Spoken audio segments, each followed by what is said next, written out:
అని చెప్తారు. బతుకమ్మ పండుగ అంటేనే పూల పండుగ. పూలతో ఏదైనా బతుకమ్మ పండుగ తయారు చేస్తాము.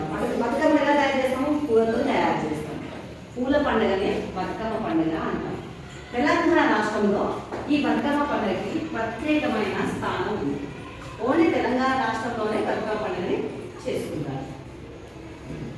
బతుకమ్మ పండుగ ఎప్పుడు చేసుకుంటారు? ఒక చిన్న స్టోరీ చెప్తాను. దుర్గాదేవి ఘోరమైన మహిషాసుర రాక్షసుడితో ఆ యుద్ధంలో మహిషాసుర రాక్షసుని చంపేస్తుంది. చంపేసిన తర్వాత ఆమె అలసిపోయి పాడమి రోజు ఆశ్రయించే పాడమి రోజు నిద్రలోకి వెళ్తుంది. అమ్మవారు నిద్రపోయిందని ఆమెను కొల్పాలని ప్రజలంతా బతుకమ్మ పండుగ చేసి ఆమెను నిద్రలేపుతారని పురాణాల ప్రకారం తెలుస్తుంది. ఆమె దశమి రోజు మేలుకొంటున్నాను. ఇది ఒక స్టోరీ. ఇంకొక స్టోరీ బతుకమ్మ స్టోరీ. చోళరాజు చనిపోతారు. అప్పుడు ఆయన చాలా బాధపడతారు. కొన్ని సంవత్సరాల వరకు ఆయన పిల్లలు ఉంటారు. అప్పుడు ధర్మాంధుడు రాజు లక్ష్మీదేవిని ప్రార్థిస్తాడు. అమ్మ, నాకు పిల్లలు లేదు, పుత్రశోకంతో బాధపడుతున్నాను, నాకు ఒక పాప బాబు పిల్లలు కావాలని అమ్మవారిని వేడుకుంటారు. అప్పుడు ఆ లక్ష్మీదేవి అతనికి సంతానం ఇస్తుంది. ఆ పాపని గుర్తుగా పెంచుకుంటూ ఆమె బతుకమ్మ అని పేరు పెట్టి పిలుస్తారు. ఆమె బతుకమ్మ. ఆ బతుకమ్మనే ఇప్పుడు మనం బతుకమ్మ పండుగలాగా చేసుకుంటామని కథ ద్వారా మనకి తెలుస్తున్నాను. ఈ బతుకమ్మ పండుగను ఎలా చేస్తాము అంటే తెల్లవారుజామునే వాకిలి శుభ్రం చేసుకుని, ఇల్లంతా శుభ్రం చేసుకుని, కొత్త బంతి పువ్వులు, చామంతి పువ్వులు, తంగేడు పువ్వులు, ఇలా దొరికే పూలను తీసుకొచ్చి మంచిగా త్రిపులాకారంలో బతుకమ్మని అమర్చి ఆ పువ్వుల పైన కమలపాకుల మీద గౌరీదేవిని చేసి ఆమెకు బొట్టు పెట్టి ధూపదీప నైవేద్యాలతో సద్దుల బతుకమ్మ రోజు, తర్వాత ఫస్ట్ రోజు ఎంగిలి పూల బతుకమ్మ రోజు ఇంటి దగ్గర కానీ పూల దగ్గర కానీ వెళ్ళి విజయపాలతో బతుకమ్మని చేస్తారు. ఆ తర్వాత సద్దుల బతుకమ్మ రోజు బతుకమ్మ పాటలతో బతుకమ్మ ఆడుతూ నీటిలో నిమజ్జనం చేస్తారు. ఓకేనా? ప్రాధాన్యం ఉంది. బతుకమ్మ అంటేనే పూల పండుగ. పూల పండుగ అంటే అన్ని పూలను తీసుకొచ్చి ఆ బతుకమ్మను తయారు చేస్తారు. అర్థమవుతుందా? మీరు అందరూ కూడా ఆ రోజు ఎలా వెళ్తారు? మంచిగా లంగగా నీళ్ళు వేసుకొని అమ్మవారితో గుడికి వెళ్తారు కదా. గుడికి వెళ్ళి చుట్టూ తిరుగుతూ బతుకమ్మ మధ్యలో పెట్టుకొని చుట్టూ చప్పట్లు కొడుతూ బతుకమ్మ పాటలు పాడుతూ వెళ్తారు కదా, ఆడుతారు కదా. ఈ కనకనితో బిడ్డ కనకో, రేపటికి పువ్వులన్నీ అందరూ తెంపుకొని పోతారు. అదే ఇవాళ తిప్పుకొస్తే బతుకమ్మ ఎదుగుతాది. జర పోయిరా బిడ్డ. సరే అమ్మా, పోయొస్తా. నేను కూడా వస్తాను తోని. నాకు ఆ రంగుల పువ్వులు ఇష్టం. వద్దులే బిడ్డ, పురుగు ముట్రా ఉంటాయి. నేను జాగ్రత్తగా ఉంటానన్నా, ప్లీజ్. తోడుకొని పోరా, అది అంతగా అడుగుతుంది కదా. సరే. చీకటి పడుతుందనగా సంచి నిండా పువ్వులు తీసుకొని ఇంటికి వచ్చారు.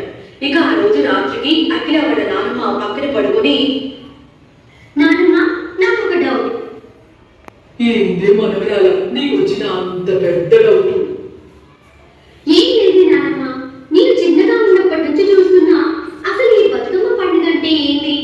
అసలు పువ్వులు అట్లా పేర్చుకొని ఎందుకు పండుగ చేయాలి? నాకు అర్థం కాలేదు. నీకైతే తెలుసా?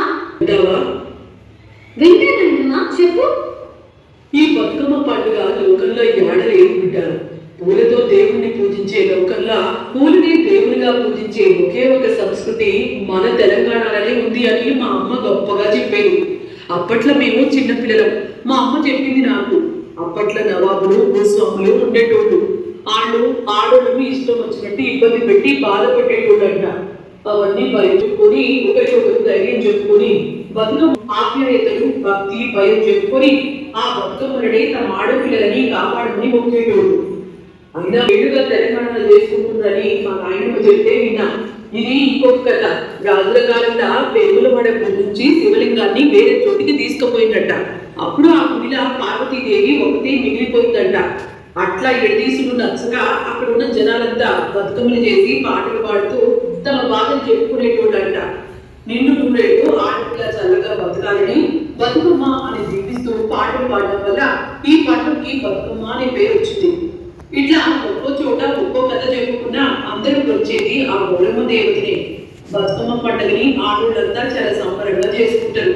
9 రోజులు రోజుకొక పేరుతో పిలుచుకొని రోజుకొక ప్రసాదం నైవేద్యం పెడుతూ ఎంగిలి పూల బతుకమ్మ, అటుకుల బతుకమ్మ, ముద్దపప్పు బతుకమ్మ, నాను బియ్యం బతుకమ్మ, అట్ల బతుకమ్మ, అలిగిన బతుకమ్మ, వేపకాయల ముద్దల బతుకమ్మ, సద్దుల బతుకమ్మ అని పిలుచుకొని గౌరమ్మని పూజిస్తారు.